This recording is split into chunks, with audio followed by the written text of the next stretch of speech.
नमस्कार, आप सभी का स्वागत है भाग्यम में। मैं हूं पंडित चंद्रशेखर शर्मा। दर्शकों, शुरुआत करते हैं आज के सुंदर दिन की ईश्वर के स्मरण और पंचांग के ज्ञान से, क्योंकि जहां पंचांग का ज्ञान आपके लौकिक कार्यों की सिद्धि की चाबी है, वहीं ईश्वर का स्मरण आपकी आत्मिक उन्नति का आधार। पंचांग के अनुसार आज दिनांक है 22 जून सन 2024, विक्रम संवत 2081 चल रहा है। ज्येष्ठ मास है, शुक्ल पक्ष है, ग्रीष्म ऋतु है, तिथि आज की पूर्णिमा है। सुबह 6:39 तक आगे प्रतिपदा तिथि रहेगी। आज का वार है शनिवार। आज मूल नक्षत्र है, शाम 5:54 तक आगे पूर्वाषाढ़ा नक्षत्र रहेगा। योग शुक्ल है, दोपहर बाद 4:44 तक, उसके बाद ब्रह्म योग है। योग की दृष्टि से बहुत ही सुंदर दिन है, इसका सदुपयोग करें।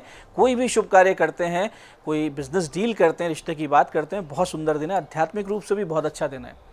करण बालव है शाम 6 बजे तक, उसके बाद में तैतिल करण रहेगा।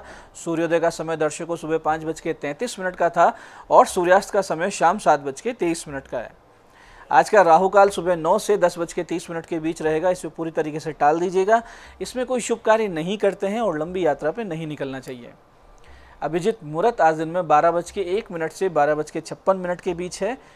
दिन में 4 बार दुष्ट मुहूर्त भी रहेंगे। हालांकि चारों दुष्ट मुहूर्त सुबह बहुत जल्दी निकल रहे हैं, लेकिन रोजाना इन्हें अच्छे से समझकर टाल देना हमारी बहुत बड़ी जिम्मेदारी है। और आज के जो दुष्ट मुहूर्त थे सुबह सुबह, वो थे सुबह 5:33, 6:29, 6:30 और 7:24। आज का दिशाशूल दर्शकों पूर्व दिशा में, तो पहली कोशिश तो यही कि पूर्व दिशा की यात्रा को आप टाल दें, लेकिन जाना बहुत जरूरी, अनिवार्य रूप से आप पूर्व दिशा की यात्रा करेंगे तो उसका एक परिहार करके निकलें। परिहार होगा, पूर्व की ओर मुख कीजिए, थोड़ा सा अदरक या उड़द के दाने खाकर पहले 5 कदम पीछे चलिए और इस दौरान अपने हृदय में अपने इष्ट का ध्यान करें, उनसे प्रार्थना करें और फिर इस दिशा की यात्रा करें। तो यात्रा बहुत सुंदर रहेगी, किसी प्रकार का कोई दोष नहीं लगेगा, कार्य सिद्ध होंगे, दिशाशूल परेशान नहीं करेगा। आज का शुभ समय यानी आज के दिन का सदुपयोग करने का जो समय है वह सुबह 8 से 9 बजे के बीच, दोपहर 12:30 से शाम 5 बजे के बीच, इसका पूरा सदुपयोग कीजिएगा। आज की चंद्र राशि दर्शकों धनु है, यानी चंद्रमा बृहस्पति की राशि धनु से गोचर कर रहे हैं, जिससे आज के दिन सभी 12 राशियों के लिए कुछ इस प्रकार रहने वाला है। सबसे पहले बात करते हैं मेष राशि की। तो मेष राशि वाले स्वास्थ्य लाभ करेंगे, होगा भाग्योदय। वहीं वृष राशि वाले लापरवाही से बचें, नहीं तो होगा नुकसान। मिथुन राशि वालों को पार्टनर से मिलता दिख रहा है लाभ, और कर्क राशि वालों को पैसे के लेन देन से आज बचना चाहिए। सिंह राशि वाले सम्मान प्राप्त करते हुए दिखेंगे। तो कन्या राशि वाले ध्यान रखें कि अवसाद यानी डिप्रेशन हावी ना हो जाए। तुला राशि वालों को मिलेगा अच्छा खासा समर्थन। वृश्चिक राशि वाले कॉन्फिडेंस प्राप्त करेंगे। तो धनु राशि वाले रहेंगे आत्मविश्वास से लबरेज। मकर राशि वालों को नुकसान होना संभव है। तो कुंभ राशि वाले करेंगे धन लाभ। मीन राशि वालों को मिलेगा पिता से समर्थन और आशीर्वाद। दर्शकों, आप करते हैं आज के दिन की ज्ञान चर्चा, जो आपकी हमारी अंतर्दृष्टि प्रज्ञा को जागृत कर हमारे चरित्र और व्यक्तित्व को उन्नत करेगी।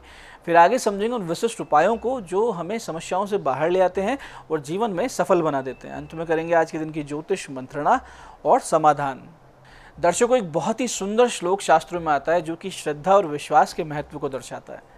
श्रद्धा और विश्वास यानी शिव और पार्वती की जिससे तुलना की गई है रामचरितमानस में, यानी इतना महत्व रखता है हमारे जीवन में, लौकिक कार्यों में भी और अलौकिक कार्यों में भी। श्लोक इस प्रकार है, ध्यान से समझिएगा कि मंत्रे तीर्थे द्विजे देवज्ञ वेशजो गुरो यादृशीर भावना यश्य सिद्धिर भवती तादृशी। यानी कि मंत्र में, तीर्थ स्थल में, ब्राह्मण में, ज्योतिषी में, वैद्य में, गुरु में, इनमें जिसकी जैसी भावना यानी जिसकी जैसी श्रद्धा और विश्वास होता है, उसको उतना वैसी ही सिद्धि यानी कि फल प्राप्त होता है। अब देखिए, मंत्र किसी को 1 माला में फल देता है तो किसी को 50 माला में भी नहीं देता है। ये विश्वास का खेल है। ऐसे ही एक ही डॉक्टर की दवाई 2 अलग अलग लोगों को दें तो जिसको डॉक्टर पे पूरा विश्वास है, पूर्ण विश्वास है, वो पहले ठीक होगा, दूसरा लेट ठीक होगा। इसको विज्ञान की भाषा में कहते हैं प्लेसिबो इफेक्ट, यानी हमारा दिमाग मान लेता है कि अब मैं ठीक हो जाऊंगा। विश्वास से देह का स्वयं ठीक कर लेना स्वयं सिद्ध एक वैज्ञानिक तथ्य है। दर्शकों, श्रद्धा और विश्वास के बिना आप जीवन में कुछ भी नहीं पा सकते। श्रद्धा अपने इष्ट पर, अपने गुरुजनों पर, अपने माता पिता के वचनों पर, और विश्वास अपने सामर्थ्य और जिस मार्ग पे हम चल रहे हैं उस पर। संशय तो किसी भी बड़े से बड़े कार्य को करने में जो भी बड़ी से बड़ी बाधा आती है उनमें सबसे बड़ी बाधा है। तो जब आप अपने मंत्र, तीर्थ, धर्म, गुरु और शास्त्र पर संशय करने लगे तो हर एक कदम पर बाधाएं मिलेंगी, समस्याएं मिलेंगी और असफलताएं मिलेंगी। इसलिए कभी भूल कर भी अपने शास्त्र पर, अपने गुरु पर, माता पिता पर, अपने धर्म और अपनी संस्कृति पर संशय नहीं करना चाहिए। ये आज की ज्ञान चर्चा का सार है। अब बात करते हैं उन विशिष्ट उपायों पर जिनकी सहायता से हमें ईश्वरीय प्रेरणा मिलेगी, शक्ति स्रोत प्राप्त होंगे और संकटों का नाश होकर सफलता की ओर हम अग्रसर होंगे। सबसे पहले बात करते हैं उनकी जिनका जन्मदिन है। तो जिनका जन्मदिन है, आप सभी आज हनुमान जी के मंदिर में फल और मिठाई अर्पित करें और किष्किंधा कांड और सुंदर कांड का पाठ करें। उसके बाद वो मिठाई और फल छोटे छोटे बच्चों में वितरित करें। इसके साथ ही आज आप दोपहर 1:30 पे शिवालय जाएं, गुलाब की 27 पुष्प, शमी पत्र, चंदन का इत्र और फल शिवजी पर अर्पित कर शिव पंचाक्षरी स्त्रोत के 11 पाठ करें। आने वाला वर्ष बहुत ही विशेष, सुंदर, योग कारक रहेगा, इसमें कोई संदेह नहीं है। ऐसे ही दर्शकों, जिन लोगों के जीवन में दुर्भाग्य ने जड़ें जमा ली हो, हर प्रकार से प्रयास करने के उपरांत भी जीवन में कोई विशेष प्रगति नहीं हो रही हो, सब तरफ से असफलता लगती हो, या फिर किसी प्रबल शत्रु ने परेशान कर रखा हो, या फिर कोर्ट केस में आप फंसे हैं और वो भी तब फंसे हैं आपकी कोई गलती नहीं है, आपने कुछ गलत किया नहीं है, फिर भी आपको लोग परेशान कर रहे हैं। ऐसी परिस्थिति में शरण लीजिए महाबली वीर हनुमान जी की। इसके लिए घर में ऐसे हनुमान जी के चित्र की स्थापना कीजिए जिन्होंने क्रोध में वृक्ष या शिला उठा रखी हो राक्षसों के वध के लिए। फिर नित्य गणेश जी और हनुमान जी का पंचोपचार से पूजन कीजिए। हनुमान जी को घी, गुड़ और तुलसी का भोग लगाएं और फिर गुड़ चने का भोग लगाएं। इससे बहुत जल्दी हनुमान जी प्रसन्न होते हैं। 1 जायफल, 2 लौंग और 2 इलायची भी रखें। इत्र अवश्य अर्पित करें भगवान के लिए और फिर अपनी समस्या पूरे आर्त भाव से, समर्पण से कह दें और शरणागति का आशीर्वाद मांगे और इस अति विशिष्ट मंत्र का आधा घंटे जाप नित्य करना शुरू कर दें। कुछ महीने बीतेंगे, दुर्भाग्य, समस्याएं, शत्रुता, केस, प्रबल विपक्ष ये आपके जीवन से एकदम से गायब हो जाएंगे। मंत्र को ध्यान से समझिएगा। मंत्र इस प्रकार है, नमो भगवते आंजनेयाय महाबलाय स्वाहा। फिर से समझते हैं, नमो भगवते आंजनेयाय महाबलाय स्वाहा। दर्शकों, जो लोग राजनीति में रुचि रखते हैं उनके लिए तो ये महामंत्र है, रामबाण की तरह असर करता है। नित्य क्षमता अनुसार कुछ माला करते रहेंगे तो साल भर बीतते बीतते राजनीति में वो ऊंचाई हासिल कर लेंगे जो हो सकता है कि आप 10-12 साल में करते हैं। ऐसे दर्शकों, जिन लोगों के लीवर में समस्या रहती हो, लीवर कमज़ोर हो, फैटी लीवर हो, लीवर को लेकर कोई बीमारी हो, इन्फेक्शन हो, या पेट की समस्या रहती हो, खाया पिया ना पचता हो, या आंतों में दिक्कत हो, या कोई भी समस्या हो, तो ऐसी स्थिति में आप जो भी डॉक्टर इलाज करवा रहे हैं उसे जारी रखते हुए ईश्वरीय अनुकंपा को भी उसमें जोड़ देंगे तो तीव्र गति से आपको लाभ होगा। इसके लिए क्या करना है कि अगर आप स्वयं रोगी हैं और कर सकते हैं मंत्र जाप, तो 11 माला मंत्र जाप नित्य कुछ दिन कर लीजिए हनुमान जी का पंचोपचार से पूजन करने के उपरांत। और रोगी कोई और है, वो जप नहीं कर सकते हैं, तो आप उनके लिए कीजिए, उन्हें लिटाकर उनके पेट पे हनुमान जी के मंदिर से लाई हुई ध्वजा रखें, उस ध्वजा पर हाथ रखें और फिर इस मंत्र की 3 माला का जाप कुछ दिन तक आप करते रहें। धीरे धीरे पेट संबंधित, लीवर संबंधित जितने रोग हैं उनमें बहुत तेज़ी से आराम आएगा, बहुत जल्दी रोगी ठीक हो जाएंगे। मंत्र को बहुत ध्यान से समझिएगा। मंत्र इस प्रकार है, ओम यो हनुमंतम फल फलित दगदगित आयुष परुडाह।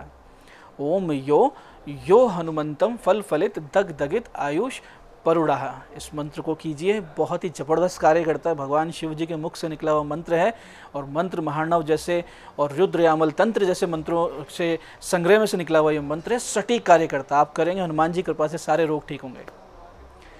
तो ये थे आज के विशिष्ट उपाय जिनसे आप बड़ी समस्याओं से बाहर आ रहे हैं और मनोकामनाएं पूरी कर रहे हैं। अब बात करते हैं आपके सवालों की। आपके सवालों में आज हमारे पास जन्म पत्रिका आई है हमारी दर्शक अदिति जी की। 6 मई 1998 का जन्म है, रात्रि 9:20 और जयपुर। विवाह के योग कब है, इनका प्रश्न है।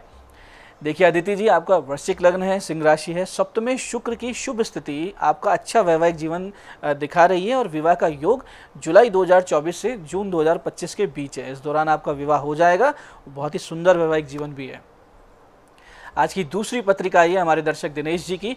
5 नवंबर 1993 का जन्म है, शाम 6:19 सीकर। मैरिड लाइफ खराब है, उपाय बताइए, इनका प्रश्न है। दिनेश जी, आपका वृष लग्न है, मिथुन राशि है, सप्तम यानी विवाह भाव में राहु और मंगल उपस्थित है। ये बहुत ही खतरनाक योग होता है, तो वैवाहिक जीवन में समस्या निश्चित रूप से उत्पन्न होती है।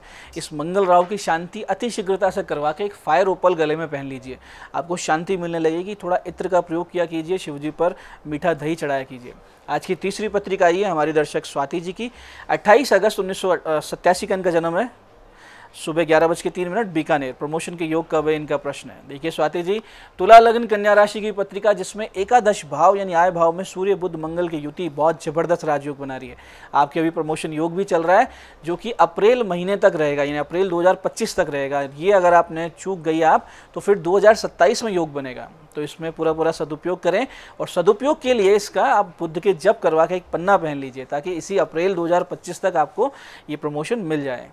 मैं पंडित चंद्रशेखर शर्मा ये आशा करता हूँ कि बताए उपायों को सही विधि, सटीक समय, अटूट श्रद्धा से करके आप पूरा लाभ उठाएंगे, और जो ज्ञान चर्चा, जो सत्संग हमने किया, इस अपने जीवन में उतार के अपने जीवन को शिवमय, सत्यमय और आनंदमय बनाएंगे।